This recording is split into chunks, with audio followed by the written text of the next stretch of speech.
Hello Savita ಚೆನ್ನಾಗಿದ್ದೀನಿ. ಹಾ ಚೆನ್ನಾಗಿದ್ದೀನಕ್ಕ. ಅಪ್ಪಂಗ್ phone ಕೊಡು.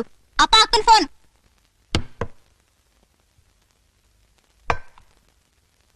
ಹಲೋ, ಯಾರು ವಸಂತನಾ? ಹಾ ಏನಮ್ಮ? ಮೊನ್ನೆ ಸವಿತಿನ್ ನೋಡಕ್ಕೆ ಗಣ್ಣೂರ್ ಬಂದಿದ್ರಲ್ಲ, ಏನಾಯ್ತು? ಏನಾಗುತ್ತಮ್ಮ, ಈ ರಿಟೈರ್ಡ್ ಹೆಡ್ ಮಾಸ್ಟರ್ಗೆ 2 ಲಕ್ಷ 3 ಲಕ್ಷ ವರದಕ್ಷಿಣೆ ಕೊಡು ಅಂದ್ರೆ ಎಲ್ಲಿಂದ ಕೊಡೋದು? ನಿನ್ ತಮ್ಮ ಗೋವಿಂದ ಏನೋ ಪಿಕ್ಚರ್ ತೆಗೆದಂತೆ, ಪಿಕ್ಚರ್ ಹೊಸಾಲೆ ಪಿಕ್ಚರ್ ಅಂತೆ. ಇವನ್ ತಲೆ ಇದ್ಬದ್ ಗ್ರಾಚ್ಯುಟಿ ಹಣ ಎಲ್ಲ ತಗೊಂಡೋಗಿ ಒಲೆಗೆ ಹಾಕ್ಬಿಟ್ಟ. ಅಪ್ಪ, ಯಾರೋ ಗೋವಿಂದನ್ ಹುಡ್ಕೊಂಡು ಡೈರೆಕ್ಟರ್ ಬಂದಿದ್ರು. ಅದೇನೋ ಸಮಾಜ ಸುಧಾರಣೆ ಬಗ್ಗೆ ಫಿಲಂ ತೆಗಿತಾರಂತೆ. ಅವನಿಗಲ್ಲೇ ಚೆನ್ನಾಗಿ ಉಗಿದ್ ಕಳಿಸ್ಬೇಕಾಗಿತ್ತು. ನೀನ್ ಉಗೀತಿ ಅಂತಾನೆ ನಮ್ಮನೆ ಅಡ್ರೆಸ್ ಕೊಟ್ಟಿದ್ದ, ನಾನ್ ನಿಮ್ಮನೆ ಅಡ್ರೆಸ್ ಕೊಟ್ಟಿದ್ದೀನಿ.